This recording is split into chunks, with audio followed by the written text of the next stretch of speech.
Alright guys, welcome back to Hapes Games, and I'm having a look at Resident Evil Village today, but in particular the third person mode. So, I've beaten this game twice on first person. I've beaten it on normal and hardcore. This is actually a brand new normal playthrough on Steam Deck, because I've beaten this in the PS5 as well. So, just as a side note, the Steam Deck runs absolutely class on the Steam Deck. But anyway, to the game itself and third person. Maybe just some of the feedback I've taken from people I've discussed the game with. Just simply some people haven't been able to play the game. Because one, they've had issues with nausea because some of the motion sickness that they got from the first person mode, it can be quite wavy. And then the other thing is obviously some people are just pussying out a bit and they're not able to play it because of some of the scary sections. And I suppose that scare is enhanced by first person, but it's interesting because there is pros and cons of third person. It definitely does remove some of the scares, but it also makes some of the combat better. So there's some pros and cons. Ironically, I'm actually in the House Benevito section here, and there's a horrible part coming up right now, so I'm actually going to just play through it just for the sake of it. This section really is still fucking scary, okay? But definitely heightened. The tension is heightened when you're in first person. Now, as soon as I put the fuse in here we go. This fucking thing is going to show up. I can't remember from where though.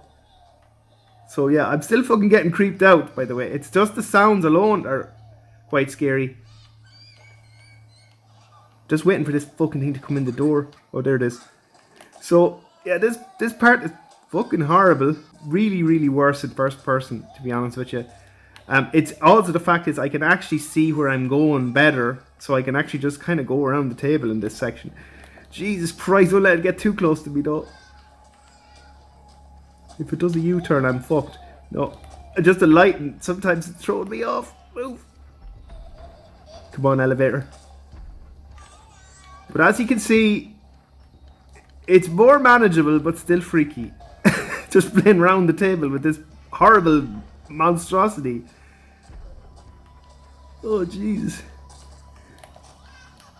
Yeah, I think as well with this, I think I mentioned it already, the audio alone in this section is just grim. Okay, go. Yeah, there. Press the fucking button, open that fucking door. Press the button. Oh, it's so horrible. And I mean, that part there is rotten in first person. Absolutely rotten. I remember the first time I played it with the headset on, I had it on loud. I swear to Christ. I nearly had to get up and turn the light on. So look, honestly, I can understand it being more approachable for some people who just couldn't face or fathom doing that section. You're going to get a little bit of combat scenario going here and talk about the combat. I'm finding the combat to be much easier to control and to aim. And I'm actually finding the combat much more fun than I was in the first person. So I think, as I said, pros and cons to this. Here we go, some dudes here, so take these guys out. So weapon switching as well works. So still I'm on the D-pad. It goes into first person for like scope aiming and stuff like that. But for shotgun usage, as you can see, much quicker I find, and it's actually much easier to aim too. I'll switch up here to the pistol for a moment. And you can blind fire as well, which, to be honest with you, I never used it in first person.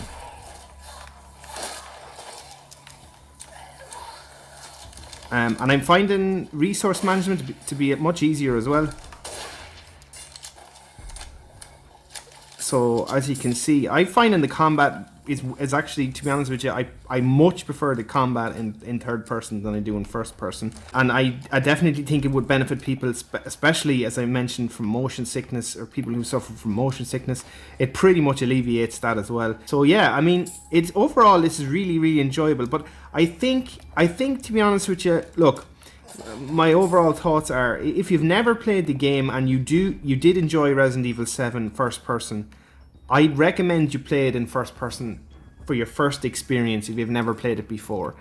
If you were one of those people, as I mentioned, who just really couldn't face the first person perspective from, you know, the fear of being jump scared constantly and having that ramped up tension all the time, or as I said, if you suffered from motion sickness or the game was making you nauseous, which can happen, it's definitely a great way to access the game and play it. So yeah, I mean, you got to think about it from that perspective. And I've played the game twice over before, so this to me was just a fresh way of playing the game, and that's personally why I'm playing in third person now. Yeah, anyway, hopefully this helped some people, you know, who are kind of pondering on the decision whether or not to revisit the game or not. Definitely worth a shot again. Yeah, guys, if you enjoyed what you're seeing and you're new to the channel, please consider supporting, subscribing to me. It really would help me out. Let me know what you think in the comments for anybody else. Let me know if you've played third person yet, if you enjoy it, if you prefer it.